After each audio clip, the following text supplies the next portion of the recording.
is Black Man Let's Talk. Once Right. again, I'm your host, Demetrius Stone. Super excited today to have Gary Simon with me. Gary's currently the executive director at Sacramento Juneteenth Incorporated, and really excited to have a conversation this morning. So, Gary, how are you this morning? I am good, man. How are you? I'm great, man. I'm great. Thanks for joining me. Um, Well, thanks for Everyone may having be me. listening to this podcast at a different time in the new year, but we're currently recording this on New Year's Eve morning. Right. So I wanted Yes. to wish everyone a happy, healthy, and prosperous 2023. Excellent. So Gary, let's jump right in. I want to give you a chance to kind of introduce yourself, let everyone know kind of where were you born and raised, and kind of what you've been doing in the Sacramento community, and any future plans you have. Well, okay. Well, first of all, thank you for having me this morning. Like I said, my name is Gary Simon. I was born in Norfolk, Virginia. However, I was raised in Anchorage, Alaska. A lot of people don't know that, but I spent my high school years mostly in Anchorage, Alaska. My father was in Norfolk. My mom had moved to Alaska to follow her sister up to Anchorage, Alaska in the 70s. So I graduated high school in Anchorage, moved to California, played football out in a little town called Coalinga, California on a football little scholarship. And from there, I went to San Francisco State. And from San Francisco State, I came here to Sacramento. That was in 95, I think it was. I moved to Sacramento. So I've been in here in Sacramento since 95. Started out in politics. I moved to Sacramento. I worked for the late council member, Sam Pinnell. That was my first job. I was working on his reelection campaign. That was the first job. So we moved from there to working with Visit Sacramento. That's what it's called now. It used to be called the Sacramento Convention and Visitors Bureau, but it's Visit Sacramento. So I spent nearly 20 years with Visit Sacramento. We created the what we call the Multicultural Affairs Department at Visit Sacramento. So we were the director there for a good 15 years at that department. And then, of course, we started Juneteenth while I was there at Visit Sacramento. So that was in 2001. So 2001, we launched Juneteenth, started producing that as part of Visit Sacramento, as part of my responsibilities as the Director of Multicultural Affairs. From there, we left that. Well, actually, I left the bureaus in 2015, I believe it was. Made Juneteenth a nonprofit organization, took the helm of it and to run it full time. Also, in between that time, I worked I was campaign manager for Council Member Larry Carr. So did some political stuff in between just to eat every day, trying to keep it going. Running a nonprofit is tough. So we're still here. So and Juneteenth, of course, we're coming up on our 20th year this year. So we've got a lot planned this year and looking forward to kind of changing the script a little bit just to enhance or make that 20th year a special event because it truly is. Outstanding. Thank you. Love that. I Mm-hmm. definitely wanted to dive in a little bit more in a minute about just your time in the political spectrum in Sacramento as well as Juneteenth. But first, I wanted to touch on you were raised in Alaska.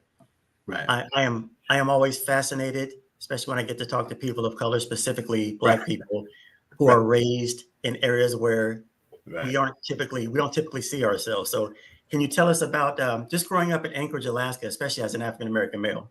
Well, it was cool. The thing about Anchorage was, let's see, we got there maybe in 1972, 73, maybe about that time. So everyone from Anchorage was from somewhere else. Everyone in Anchorage was somewhere else.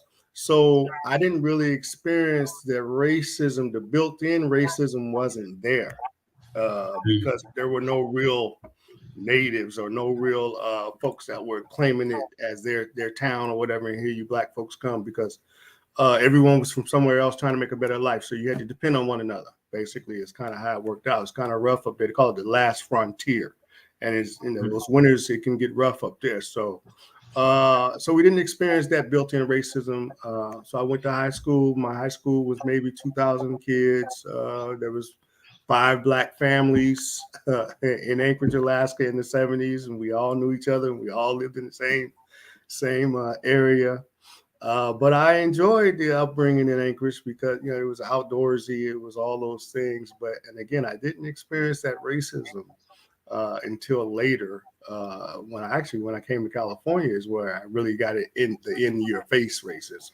Now I'm sure the racism was there, but then I was a child too. So, but we didn't experience it straight up in your face like until I got to California. Wow. So it was good. I mean, of course, you got the 19 hours of daylight, right? So you got 19 hours. It doesn't get dark at all. So that was for a lot of folks to come up there. That was a big adjustment, but of course I was used to it. And then in the wintertime, you've got that 19 hours of darkness, which can get depressing. Even for us, it got a little rough being dark all the time. Wow, that's interesting. I've heard a little bit about that. How in the summers it may not get dark until what 10 or 11 o'clock at night. Well, no, it won't. The darkest it will ever get is like at 6 a.m, dusk. That's the darkest it will ever get in the summertime. Yeah, but in the wintertime, we went to school at 9 a.m. It was dark. Got out of school at 3 p.m. It was dark. So you're only getting 5 hours of daylight during the wintertime. Wow. So not a lot of sun tanning happening in Alaska. Right. No, definitely not. Yeah, definitely yeah. not. You raise a great point, Gary, and you mentioned you didn't see a lot of the or your first taste of in-your-face racism, as you say, was when you moved to California. Mm-hmm. I think that speaks to perspective a lot. You know, people typically think of California as this bastion of, you know, acceptance and progressiveness, and people in California would probably say, I never saw in-your-face racism until I moved to the South. Right. So it's interesting how your perspective and where you're raised mm-hmm. really plays a lot into what you see as, you know, quote unquote, extreme or overt racism. That's right. That's right. Yeah. It's, you know, like you said, it depends on the situation, I mean, or where you're coming from, because like I said, California, of course, you know, we say it's liberal and everybody's just great and lovey-dovey, but where I was in California, which is a little cow town, Coalinga, those are cowboys, you know, that's that rural California, you know, so it was, found out I was Black then, tell you that. Yeah. Wow. You know. I get to speak to a lot of friends, or a lot of friends after my time in the service. A lot of friends I have across the country, or in my work with my current organization. You know, a lot of virtual calls with people throughout the country, and it's always interesting how, you know, people think of Sacramento and California as this very progressive, integrated place. Where if we just look at the numbers, you know, the racial breakdown, it does look very progressive, very integrated. Right. But as I always tell people, yeah, there's a great mixture of different races and cultures in Sacramento, but we all live in our own communities. So we're still separated and somewhat segregated. There's just more Black communities, so to speak.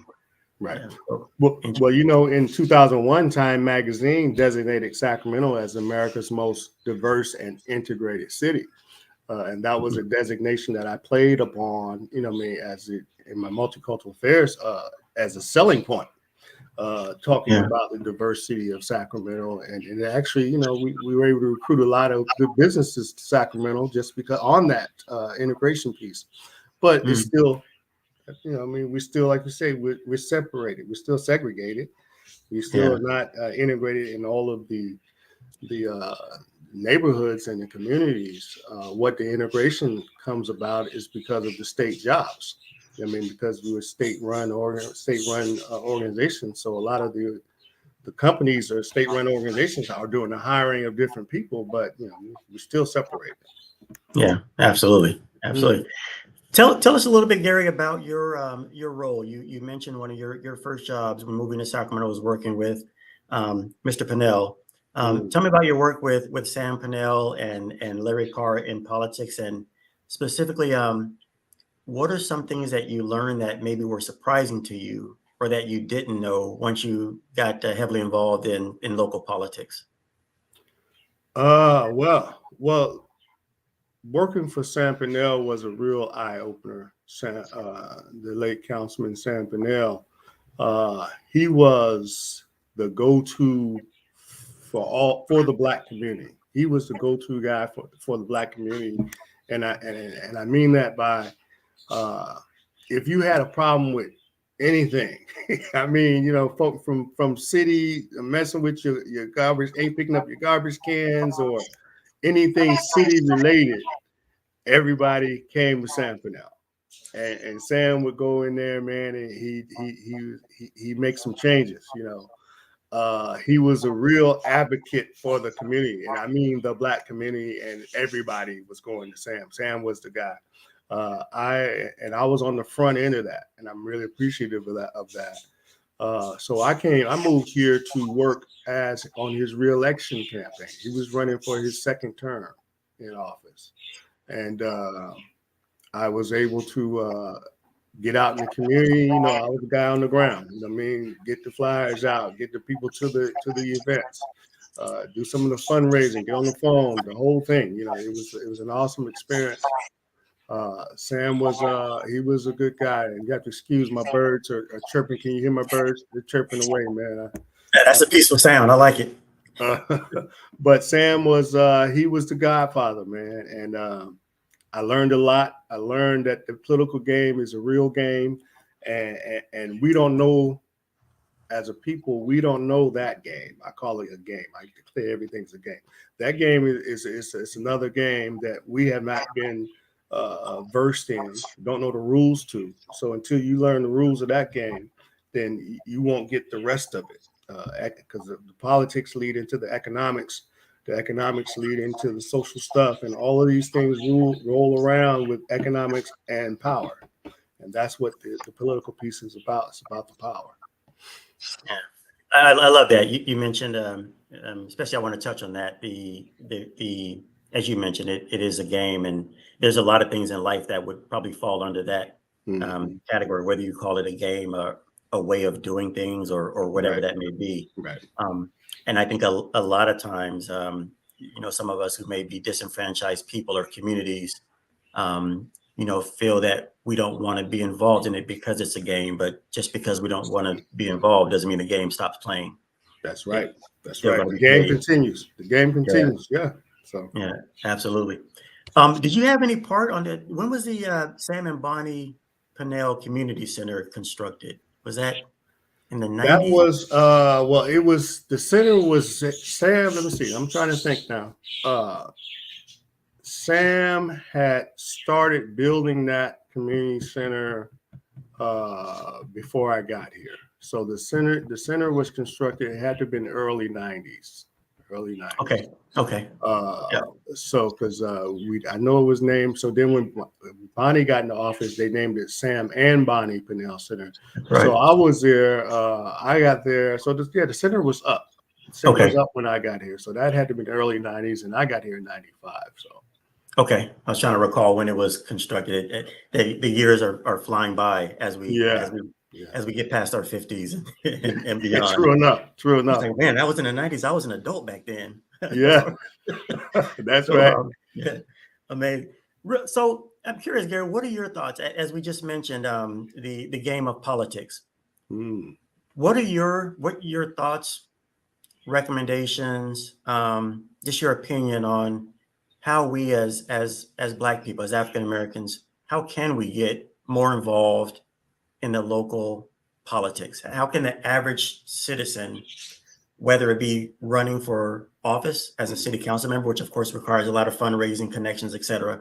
Right. What are some different ways we can get involved in that game? Well, for me, the easiest way to do that is to identify a campaign. By that, I mean someone running for school board, someone running for city council, or any type of opportunity, and to go and engage yourself into that process. So I mean, if you don't want to run for something, of course you have to learn before you can run out there and say, I want to run for city council. So go to someone that's running for city council and volunteer your time for that person, or somebody that's running for whatever, and go and volunteer your time so you can see how it works. And getting then from there, you can get more engaged relative to positioning yourself to be able to get into leadership and or to just learn how it works. I mean, we have to learn how it works and get involved to really make changes and to and put ourselves in power. You know what I mean? Yeah, we have to get to the table. Yeah, that's great. I think that's very well said. Whether it's an internship, whether it's just volunteering, whether it's a part-time job, get in the door. Right. In the door. Go check it out first. I mean, get involved. Like my uncle told me, well, I had first job. He's like, well, what you gonna pay me? Well, uncle, how much am I getting paid? He say, well, what do you know how to do? You don't know how to do nothing. You know what I mean? So we can't expect to get paid. Go out there. I need a paid partnership or paid internship. No, go in there and learn something first, and then you can get paid. Yeah. When I work with young people, that's one of the things I always like to mention is, instead of asking for that job, which there's no shame in that, asking for a job, but show someone you can bring value to them at no cost first. I mean, number one, that builds that trust. Hey, I'm not looking for, just let me have an opportunity to volunteer with you or with your organization. That speaks volumes. That's how a lot of people just get their foot in the door. That's it. Yeah, you're benefiting yourself when you volunteer. You're learning something, Yeah. Gary, speaking of volunteering, like with city council members, as one way that we as community members, as Black and African American community members, can be involved in our community or the local politics. If I'm not mistaken, are the current elected city council members, and I may be wrong in this, but I believe for the first time, I believe 50% of the city council, counting the mayor, is women, or maybe slightly more than 50%. In any event, do you foresee a day maybe in our lifetimes where the majority of city council members are African American, or does it take us getting involved more before that? Yeah, I think we have to get more involved. More involved, and of course, city council breaks down to different neighborhoods or different districts. So, depending on the majority of the folks in each district, is basically their representation is going to be look like most of the folks in that district are. At one time, you have to remember we had 3 city council members when Alan Warren, Bonnie Pennell, Larry Carr, and Rick Jennings. So that was 4 right there. And then it was the mayor. So that was 5. 5 out of the 8. You know what I mean? So that was 5 of us. Mayor Johnson. Yeah, Mayor Johnson was there. So that was 5. Oh, that's right. So it can happen. You know what I mean? It can happen. It's just a matter of getting involved. You know what I mean? Yeah. Getting involved and then working your way through the system, and we can do it. We can do it. Absolutely. Mm-hmm. Absolutely. Mm-hmm. That's good. I'm gonna put you on the spot here a little bit. What's your least, or what was your least favorite thing about working in the political circle or in politics, other than the fact that it's a game, which can be a positive or a negative? But was there one thing that really was your least favorite thing about being involved in politics? Man, I can't say that there was nothing that I didn't like about it, because I understood what it was, or I understand how it goes. I mean, of course, I don't understand. I don't like some of the end results or some of the processes, but if you understand it, you kind of can foresee those end results and those negative processes that are going to happen or that will happen. It's like, do you not like the rules of football? Well, yeah, there's some rules I don't like, but overall, I still like it. You know what I mean? So that's kind of how I feel about politics, because I understand the rules of it. You know what I mean? And there's some bad things that can happen if you mess up or break this rule or whatsoever. But there's nothing that I can point to say that I don't like politics because of, I don't like that. I love that. That's very well said. And you make a great analogy with football. And I was thinking of parenting as well. I mean, there were a lot of dark days or frustrating days, just raising kids. But at the end of the day, there was nothing that I didn't like about it because I learned something from everything. Right. And just going in, that this is going to be my child for decades, and I'm going to be raising them for at least 2 decades. That's right. So this is all part of the process, even the bad things. It's part of that process. That's right. That's right. No, and I have a 16-year-old daughter too, Layla Renee, and my daughter has special needs. So so dealing with that that made me have to dig deep also. You know what I mean? Because like I say, that's your child, man. You down forever. You know what I mean? Until you're gone. You know what I mean? So. So the child analogy is definitely good, man, because you roll with it, the good, bad, and the ugly. Yeah. You're in there. You're in there. Yeah, so it's good. That's one of the many great things I've learned about being a father. It's before being a father, I thought maybe I had this much love to give, right? And then once you have kids, you're like, man, I have never loved something like this. That's right. That's a whole right. other level. That's right. That's right, man. And always will, Yeah, very true. Very true. Mm-hmm. You had an opportunity, I would imagine, at Visit Sacramento to work with Sonia Bradley. Oh, yeah. Very good friend of my wife and I's. And I used to work in an organization called Pro Youth and Family. So she was a very inspirational leader. I believe she's been promoted in the past couple of years, if I'm not mistaken, to a lead role at Visit Sacramento, if I'm not mistaken. Yeah, she's she was the chief marketing officer. Now she's vice president of diversity, equity, and inclusion, if I have that right. Yeah. Actually, great people. Oh yeah. Her family, her mom I work with Sonia at Visit Sacramento, but her parents, Dorothy and Mr. Bradley, they hold down our information desk at Juneteenth for the last 15, 16 years. Wow. So they've been with us. Her mom and daddy been with us for as long as she has. Yeah. Wow. Hey, tell us a little bit more, Gary, about your role at Sacramento Juneteenth Incorporated. What does the organization do? More specifically, and what's the sort of the mission and the vision of the organization? Well, Sacramento Juneteenth Inc. is an educational and health wellness organization. So we definitely want to promote the African-American experience in America, as well as the contributions that Africans have made, but while also celebrating the signing of the Emancipation Proclamation. That is what Juneteenth is in a nutshell. But we produce the annual festival, but we also do health, wellness, and educational programs throughout the year. So education, health, wellness, and then the big festival is what we do. So matter of fact, in January, we're doing what we call the MLK essay contest. And then in February, Black History Month, we're going to do an art contest. And then in April, we'll partner with VSP to do what we're calling an eye health clinic. So we have VSP bring the bus out, and you can sign up and get free eye exams, lenses, and the frames, all within the hour or whatever it takes for you to be there.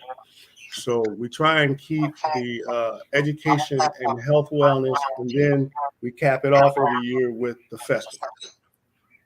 So we'll do programs every 4 months leading into June, and then October we'll start another, and then start that cycle over again. So that's what we do, man. So we do these educational and health wellness programs, and you can go to our website, Sacramento Juneteenth Inc. Inc.org for that calendar of events. And like I say, January, February, March, May, and then June. We got Excellent. some events going on. Matter of fact, I've got my promo flyer for the MLK essay contest right here. So, but you can go to our website and get that information of Sacramento Juneteenth Inc.org. Love that. Love that. Once again, that's Sacramento Juneteenth Inc.org, all spelled out. Right. Perfect timing for us to be having this interview as we lead into the opening of those Juneteenth celebrations. Yes, sir. Leading up to June. Yep. January 19th. Yeah. Yeah. The annual festival, is it every year on January 19th? I'm sorry, No. June 19th? No, it varies. It's always the third weekend. It's always Okay. the 13th weekend. So in 2023, it'll be this June 16th through the 18th. And of course, we start on that Friday night with the Juneteenth Gospel Under the Stars concert, Friday night, the 16th. Last year, we had an all-star reunion. So we brought back a lot of the old school folks that have been with us on our gospel concerts throughout the years. James Jackson, Yardley Griffin, and the Friday night was awesome. So we'll do that. We'll do the Friday night gospel from 6 to 9. Saturday, we go from 11 to 6. But we'll do our run walk parade at 9 a.m. on Saturday, the 17th of June. That starts about 9 a.m. We do a run walk parade with Black Men Run. And this year, we're going to do a benefit with the State Council on Disabilities. So we're going to do a little run walk benefit with them. Black Men Run would be a part of that. And then we'll roll into the festival at 11 a.m. and do, of course, all the vending pieces, the 2 stages of live entertainment. This year being our 20th year, we're going to try to get a semi-headliner. So we're looking at some names we're throwing around. We typically like to save that platform for local groups. But this year being our 20th, we want to bring in a little headliner, semi-headliner, not nothing too big, but semi-headliner just to spice it up a little bit and get the folks out there. But we also we'll always have our arts and educational theater, which is basically a big 20 by 20 where we do the educational historical seminars on the hour, as well as Black history exhibits specific to Blacks during the gold rush. That happens in the educational theater. Health and wellness row. So we have all the health related resources out there, the Sutters, the Anthems, the Kaisers, all those folks out there. Then of course, all the food is going on, and then our local businesses, Black businesses are out there. Last year, I think we had 90 vendors at Juneteenth last year. So it's we're happy about it, man. We've been able to keep it going, And of course, now that the designation has come out, now we've got like 5 Juneteenths in Sacramento now, but which is all right. But we're going to keep doing what we're doing, Yeah. When you say the designation, Gary, are you referring to the fact that what was it in 2020, I believe, when the federal government now recognizes Juneteenth as a federal holiday? Okay. Right. Joe Biden recognized it as a federal holiday. I think it was some 21, I think maybe. But yeah. So now, so now the ball is rolling. The word is out. So that's a good thing. And but we like I said, we're doing 20 years in this year. So we're excited about that. So we're ramping up. Yeah. I definitely don't want to take away from any other organization that is currently now recognizing Juneteenth. However, I would make a pitch for everyone to always go with the original.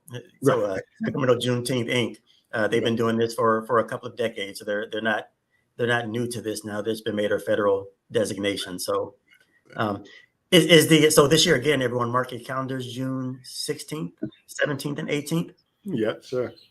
Gary, is it typically held at the same location, or yes, William Land Park? William Land Park. We've been in William Land Park now for about 15 years.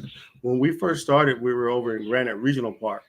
That was they didn't have any trees over there, man. It was a little hot, so we had to had to get to them trees.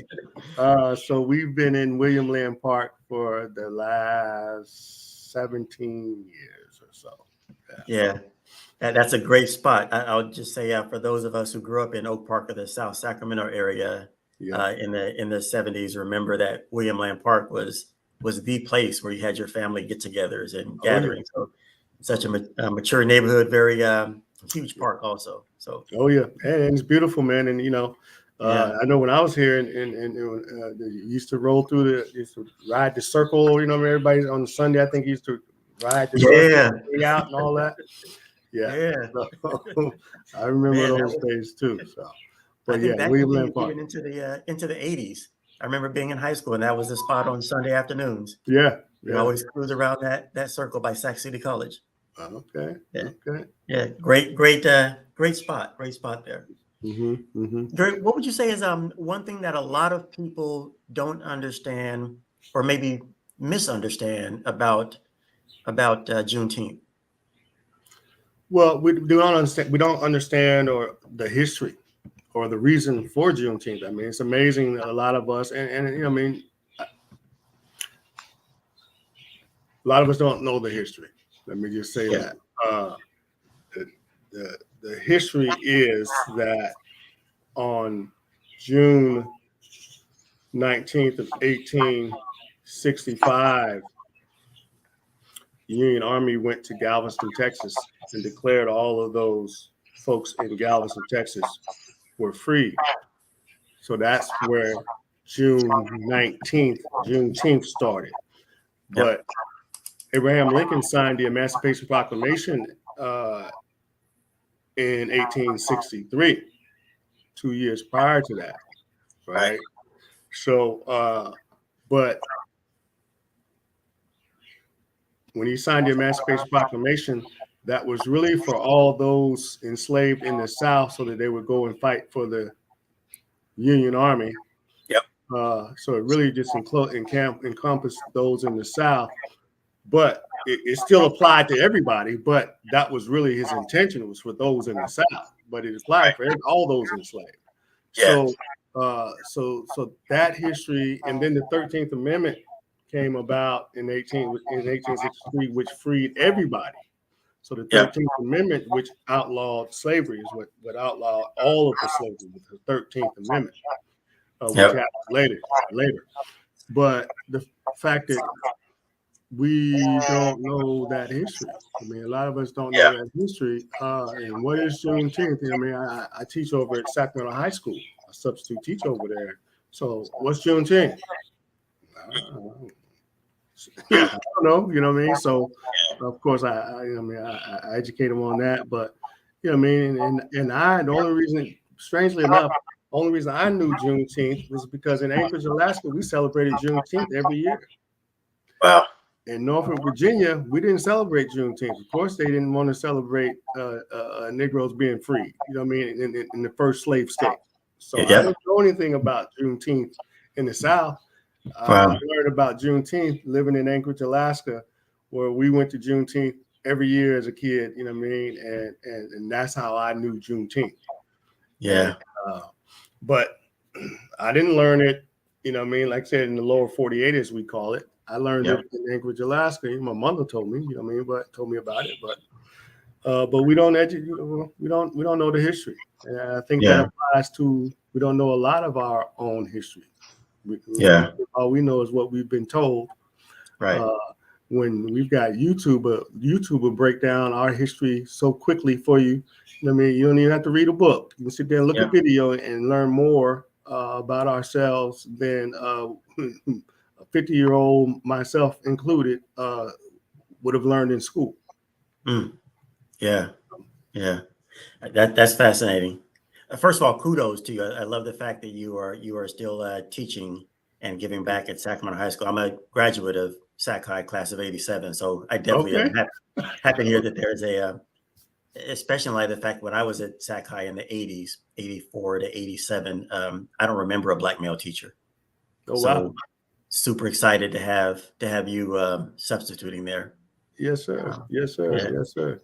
Interesting. I work with young people also in my current organization, and that's one thing we talk about a lot is some of our history has been stripped and cleansed, Mm-hmm. so to speak.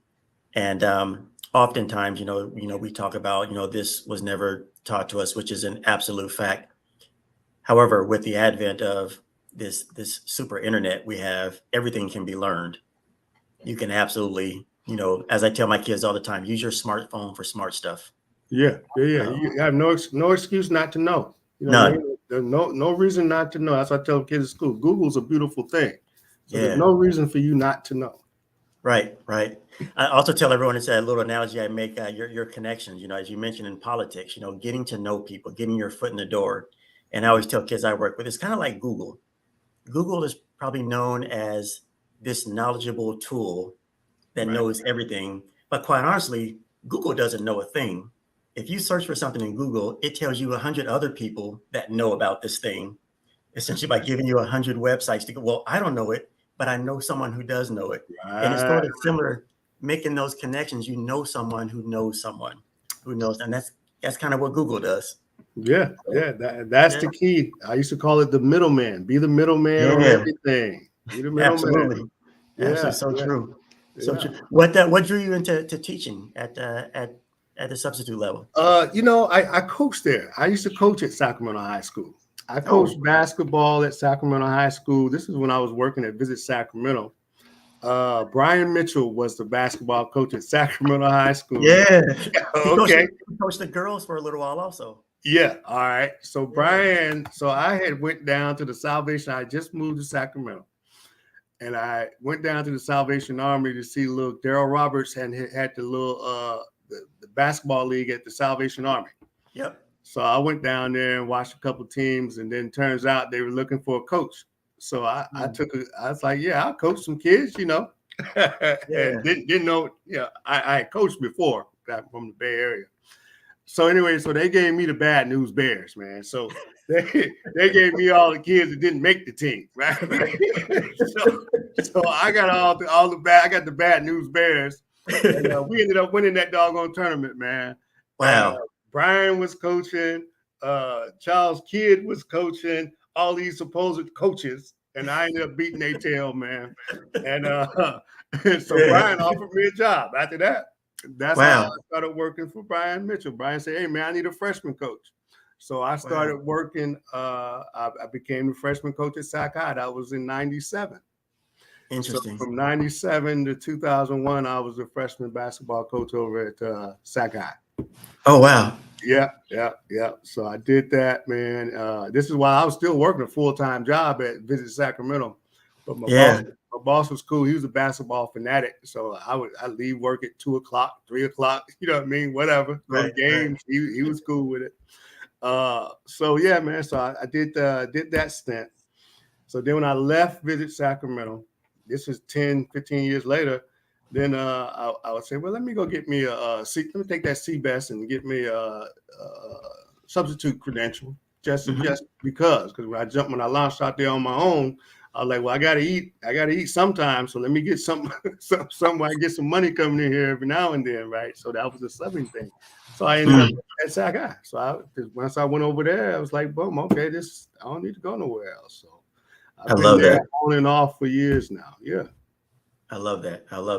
Yeah, man. My wife took the CBEST about 10, maybe 15 years ago, and she just started substituting now in the Natomas district. And both of you are kind of inspiring me. Just knowing that I don't know, what is it? Less than 2% of the nation's teachers are Black males. Yeah. And as a way to still connect with kids, and also as we get nearer to retirement age, that's something I would love to do. So it's inspiring me to look into taking the CBEST as well. Yeah, it's good, man. It's cool. You know what I mean? The kids will keep you young, man. They keep you on your toes too, Yeah. We have two older daughters around the house now. But we have a high school daughter as well, which is kind of making me think, do I want to do elementary school, maybe middle school? Yeah. No, I had to go to the high school, man. I couldn't. The little ones, that's too much energy, man. Too much. That's a good point. I do know teachers come home from teaching elementary kids and they're exhausted. Oh yeah, no, not for me. Yeah. So you were still at Sac High during the tail end of or maybe right in the middle of the Swofford, Derek Swofford years. Oh yeah. I worked with Derek too. Yeah, I worked for Derek for a while so Brian left. So my first year, I was working for Brian, and then that second year, Derek came in. So I coached under Derek for like 3 years under Swofford's program.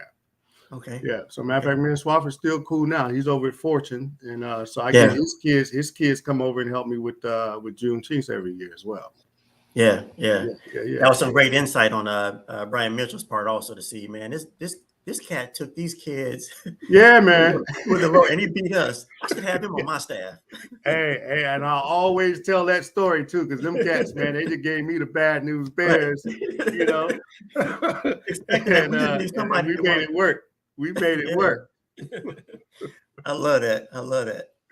Well, Gary, as we wrap up here, man, is there anything else you want to discuss or share, or any plans or projects? Well, yeah, I've got some going? things going, but I want to commend yourself and Miss Rolanda Wilkins. Sister Rose, she's been at it for a long time, and she's been doing her thing with these young ladies, and let's see, for as long as I can remember, she's been going and pushing, steady pushing, taking these girls on those trips and so forth. So, Miss Rolanda Wilkins, we commend you and your work, and Brother Demetrius for what you're doing with the program, the podcast. It's a good thing, man. But all I can say is y'all keep pushing, man. We like I said, we old soldiers now. We the old soldiers, so we got to keep pushing. And then my whole thing for me, man, I should have roped in a lot of these youngsters a long time ago. Is the way I mean, that's my thing that I'm trying to change. Well, I'm changing that. But as I was coming through the ranks, when I really didn't think I knew enough to be trying to teach somebody else, I really should have. You know what I mean? And y'all can learn right along with me. You know what I mean? But I think that's what we've got to do. We got to rope these youngsters in and keep pushing as we do what we do, continue to do what we do to help the rest of us. Yeah, I love that. Never giving up on the younger generation, because too many in the educational system or throughout the country are giving up on our kids. We absolutely want to make sure that we don't do the same. So, yeah, man. Yeah. We have to, they are the future. You know what I mean? They are the future. Got to teach them, school them. Yeah, super excited. Also, I definitely want to give a shout out to Rolanda Wilkins as well. I was, super flattered when she, asked me to consider hosting a podcast where we interview local Black men who are doing some great things. So very flattering, and definitely would have loved to have had the opportunity to meet her back when my older daughters were younger, to get them involved in her system. So Before I let you go, Gary, I'd be remiss if I didn't ask you about we're entering 2023, very close to having a presidential election very soon, and we know what some of our options might be on one side, and on the other side we have a gentleman who is we're wondering if he's going to make it through these 4 years, let alone the next 4. So just kind of want to get your thoughts, without getting too heavily into backing one side or another, but just get your overall thoughts on the upcoming presidential election. Oh man, it's a mess. It's a mess. I think Trump has brought out this undercurrent. He's released this undercurrent of American society. And when I say undercurrent, I'm talking about the racists, I'm talking about the ones that feel like they're going to be replaced. All that old rhetoric from all that nationalism type of stuff. So he's released that in America, and that's a threat. That's a problem. That is going to be a problem. So therefore, Trump is going to be a problem. I don't think that Biden is capable of doing another term. He's a little too old for that. The Republicans, DeSantis, he's going to be just as bad as Trump, in my opinion. So I think for the Democrats, who I think would be a good choice would be Gavin Newsom. I think Gavin Newsom. I've been watching Gavin Newsom for a long time, and Gavin Newsom, he's steady. I mean, I wouldn't vouch on him or nothing like that, but I'm feeling that he's he'd be a good candidate, I think. From a Democratic standpoint. But I think we're in trouble, man. I think Yeah. we're in trouble. You got this cat lying about everything, Santos. This cat lied about everything, and they still won't expel him. Won't even deny him a seat. Like, it's okay. You can lie, be a fraud. I mean, we're in trouble, man. I mean, the ethics have gone out the window. The Republicans that were back in the coup, all that came out, and they still are in Congress. They still in the Senate. From Graham on down to Perry, all of them cats, Jordan, all of them cats need to be expelled, man. Because now remember, during the Civil War, all the Confederate senators were expelled from Congress. They expelled them out of the Congress. I mean, because basically you were traitors. You tried to coup on the United States government. So that's what should happen to these guys that helped Trump with this coup. These current senators, current congressmen, they should be expelled. Yeah. But they're not even talking about that. They're not even talking about that. You know what I mean? Just Marty, Jordan Green, all of them. You know what I mean? But so we're in trouble. We're in trouble. The rules don't apply anymore. So now there are no rules of engagement anymore, man. So now it's all in turmoil. Remember we talked about the game? Trump came in and changed the game. So now there are no rules. None. I mean, how can this guy that lied about everything, Santos, how can he even still be considered for a seat? Right. It's scary. Yeah, it's like, man, you out, So so I think we're in trouble politically, man, and it's going to be take some turmoil to bring it back to where it was, or it's going to go somewhere else that no one knows, and it's not going to be good. No doubt. I was listening to what you said, Gary. You mentioned DeSantis and Marjorie Greene. I would even throw Herschel Walker in there. I think Trump has made the playbook to where as long as you keep the base and all these people who are coming up from the underground now, where it's okay to be racist and hate other groups, as long as you can keep them scared of what could happen if the other side takes control, you can lie, say, do whatever you want to do. Herschel Walker, DeSantis, Marjorie, they say anything, and you come back with proof. I got receipts. This is what happened to you. They say, oh, well, that's just, it's amazing. Oh yeah, that how much they have just turned this country into just fear the other side. Oh yeah, that's our goal. Yeah, That's you're right. It's definitely scary. Definitely scary. Yeah. Man. I think I just have my own little theory. The reason why they are a little loath or dragging their feet on expelling these members of Congress, I think the left and maybe even some moderates are fearful of what would happen if they did that. I think they see like another January 6th. If we expel these people, their base, what are they going to do? How are they going to react violently? I think there's fear. That's kind of what we live on now, just fear. Right. Yeah. Well, you got to remember too now. They're playing the same game. They're just wearing different jerseys. Yep. So they don't want to destroy the game. Nope. Right? That's yep. They don't want to destroy the game. Right. Right. Because they still are playing. Right. We want to do it differently than that side is doing it. Right. They don't want to ruin the game. I still want to play. But I'm just on other different teams, So they're not going to destroy. They're not going to really hurt the system. They're not going to hurt the system. Yeah. They all benefit from the system. They all benefit from it. Right. Man, you're spot on, Gary. All the more reason, back to our, one of the topics we touched on at the beginning of the show is, we got to get involved. We got to get involved in politics, even at the local level. Yeah, man. Especially at the local level, I would say. Especially at the local level. One other quick question before we close out, Gary. Just curious, how your thoughts on how immigration has impacted Black American life? Well, okay, so it's funny you bring that up because I had been hearing that argument for years that all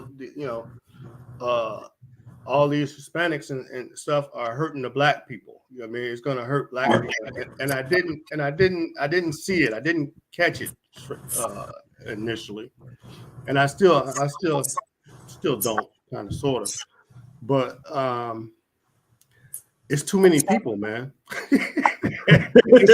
it's you know what I mean. The bottom line is it's just too many people rolling in. You know what I mean. It's a lot of people that are just coming into the country, man. And so, how is the system can't support it? I mean, I mean, logically, just in its purest form, way too many people, something's going to be out of balance. And most of those folks are coming over and they're getting the benefits and they're living off the system, what we call welfare and all that, and they're getting all these benefits and the free resources and all those things, right? So we got to account for that. There's got to be a balancing act. You know what I mean? And I don't think that the government is making the economic adjustments to accommodate because they don't want to. They don't want to accommodate these people, first of all. So they're definitely not putting more money into the system to help these people, the immigrants. I don't mean to call them these people, my bad. But to help the immigrants that are coming in here. So it's going to break. The system is going to break. And it's going to be too many people.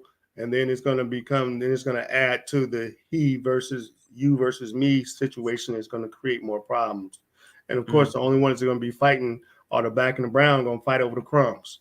That's how it's going to come down. The black and brown going to fight over the crumbs, as it always does, ends up, and keep our eye off of the real problem. Yeah, man.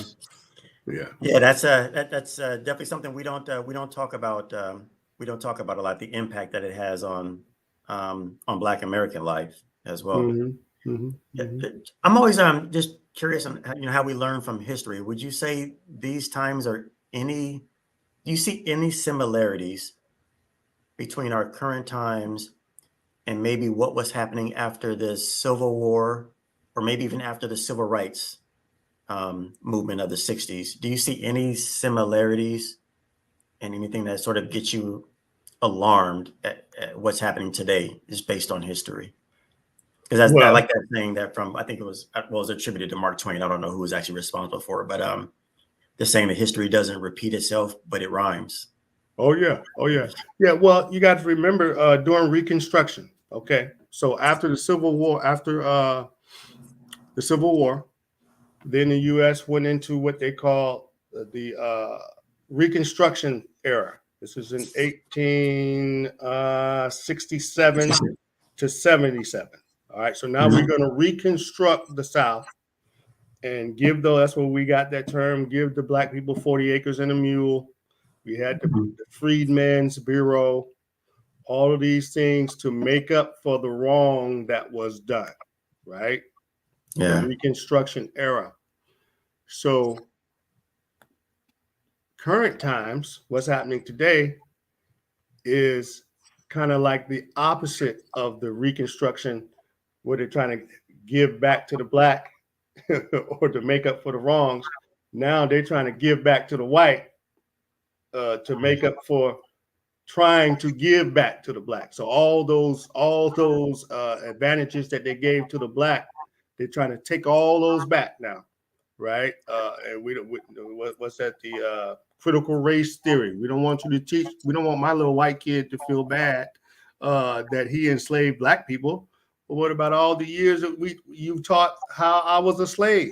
How did the little black kid feel sitting in the class? You know what I mean? So I don't want my little white kid to feel bad about that.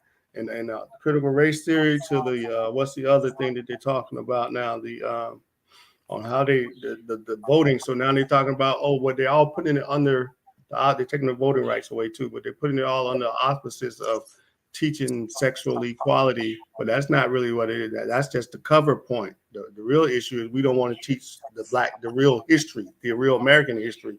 We don't want to talk about what we really did to black folks and others. They don't want to tell that story is what it really is. So I think that current day is reverting back to, even during Reconstruction, they took all those rights back. Those Southerners that they confiscated all the land from those Southerners during Reconstruction. They ended up giving it all back to them. Mm. President Andrew Johnson gave it all back to him. So, and that's what created the black codes and all of the Jim Crow laws, was a way for the Yeah. South to regain their control of the South, or the whites to regain their control of the South. So they gave it all back to them. So now what this current system is doing is trying to give all that power back to the white folks. And that's why they're trying to take that power from the federal power and give it to the states, right? Yeah. Because remember, the states were the ones that were, the states are the problem. Right. The states are the problem. The federal government should be overseeing folks, but they try to take that power from the federal government so the states can run their state the way they want to. So Right. that's exactly what they did during Reconstruction, gave that power to the states. So now that's why all those southern states, you know what I mean, Jim Crow law, black codes, got to work for a white boy, all those things. So it's divide us even further.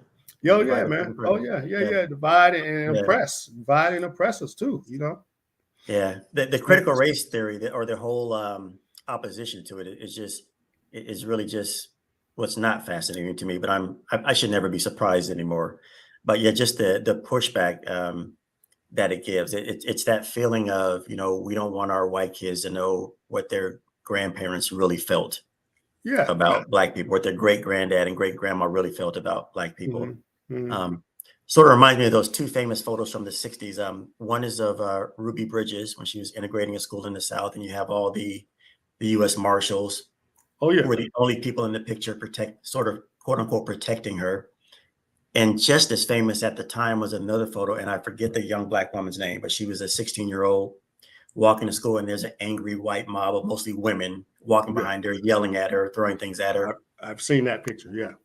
The Ruby Bridges picture is more famous because the white people in that picture are seen as the heroes. It's just the U.S. Marshals, and they're quote unquote protecting her. They're walking out with her. Right. Whereas the other photo, that one's not nearly as famous because there's a bunch of angry white people in it. And that's the last thing we want current white America to be seeing. It wasn't us. We were protecting black people. It's fascinating how that play on even just showing which photos you show, which ones become popular. Well, most recently, Jerry Jones. Jerry Jones standing in front of the brothers trying to get into the school in Little Rock, Arkansas, right? So this cat, and then you got these Negroes on TV, Stephen A. and all them saying, "Oh, we can't hold him. They giving the boy a pass." And look, Jerry Jones ain't hired no Negroes up in that cowboy organization. Ain't no black coaches, no black nothing, no. You know what I mean? And so apparently. That meant something to him. You know what I mean? Oh, he was only 14 then. Yeah, it carried over, obviously, because the boy about 90 now, and he still ain't got no Negroes over there. Yeah. So just another fascination. Like, you know what I mean? And that's, we got to wake up, man. You know, for real. they you can't be co-signing. You know what I mean? Should nobody be co-signing on nothing like that, man.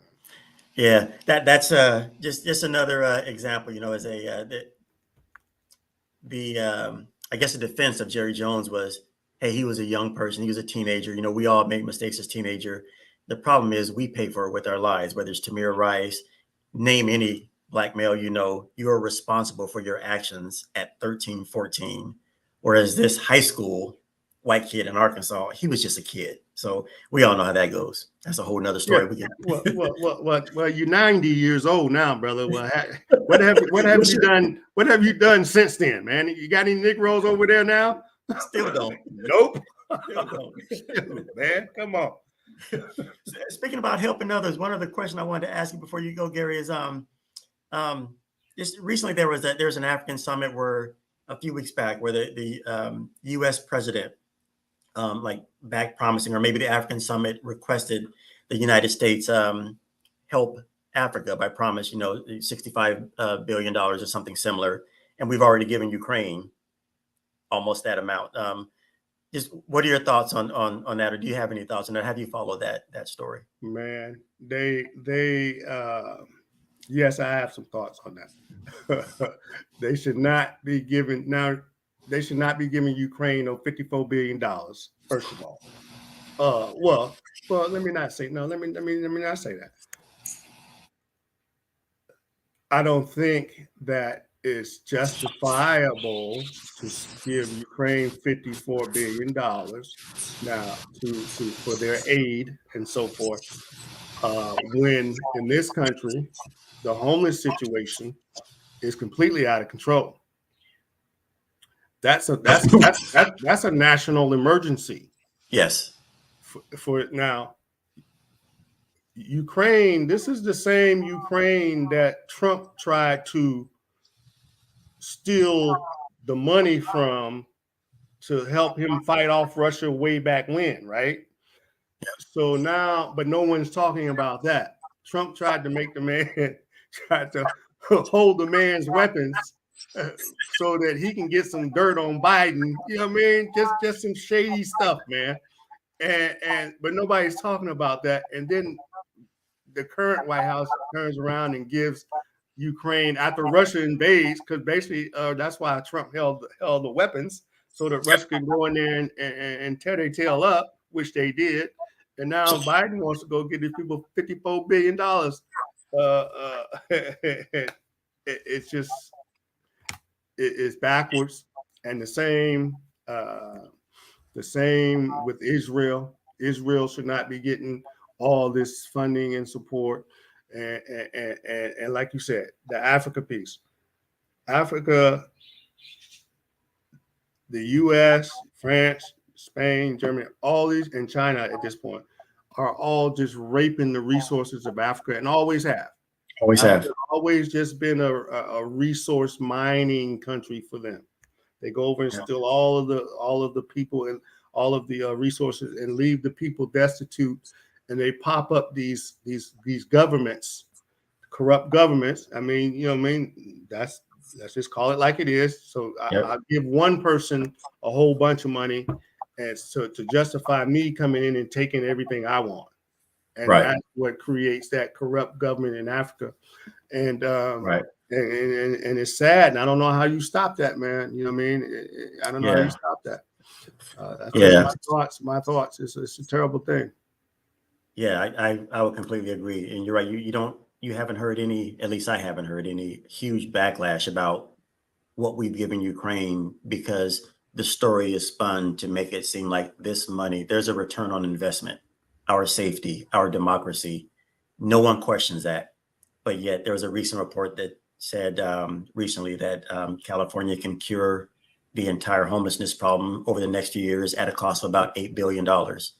Yeah. And everyone is having $8 billion for, which is just a fraction of what they gave Ukraine. Exactly. And ask the average person, how does that come back to help you or your community or your even family? And they could not explain it one bit.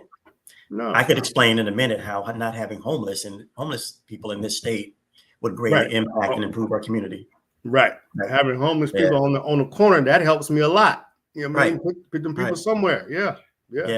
I think the government does a great job of spinning things to help confuse the average American or make the average American think that they should trust the government. The government's done a great job of how to do that. So that's how you remain in power, man. You know, that's that psychological game, you know? Yeah, so true.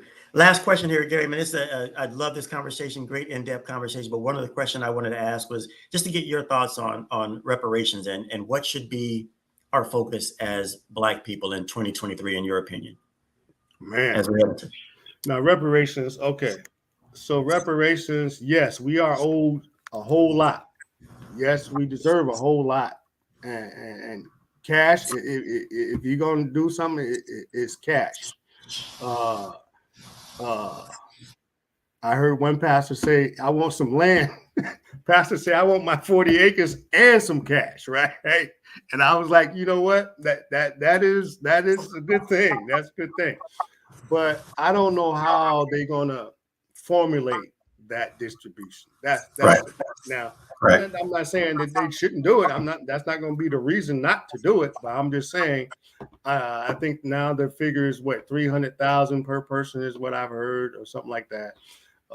But yeah, we're old, man, and I don't know. You know, I mean, we are old. America's wealth was built on the back of free labor, which is slavery, free labor. To this day, the prison system, free labor. You know what I mean? the prison, as well as the school system, private schools, and all this, and private security that the government hires out, the Blackstones and all of these people, man. These are just people getting rich, you Yep. know. But reparations, I don't, you know what I mean? Yeah, we're old. Give it to us, you know what I mean? We deserve it. All the wealth, America's wealth is built off of the free labor. So how they figure it out, I'm with it. I definitely, you know what I mean? It's a good thing. Yeah, I would imagine the total cost, if you, whatever that figure is, if you were to give it to every Black American, it's probably not going to be equal to what you gave Ukraine. So yeah, whatever that's worth. Well, you got to That's a remember, whole other story. remember they atoned to the Japanese. I mean, remember they gave Japanese their reparations, and they gave the Native Americans their reparations. I mean, of course, it doesn't, very minimal amounts, but Right. at least they made the gesture. But they haven't even attempted to make a gesture of giving us anything. Yeah, which says everything. Yes, it So, does. yeah, absolutely. Yes, it does. Yeah. Gary, man, it's been a pleasure chatting with you, getting to know you today, and conversation, which we touched on so many things. And I just want to thank you for your time, man. And I just love being able to do this show where I learn a little bit or a lot from everyone that I get to meet. So. Well, same here, Brother Stone. Keep it up, man. It's this is the beginnings. You know what I mean? Conversations, because we can all learn from one another, man. And it's good to just vibe with somebody. So I appreciate you as well, brother. For sure, absolutely. Hopefully we'll get a chance to meet in person one day. Yes, sir. I'm sure Sister Rolanda gonna make that happen, man. Yeah, absolutely, sir. With that being said, man, have a very happy and safe and prosperous 2023. And you too, man. And Happy New Year to you and yours. All right. Thank you. Appreciate it. All right.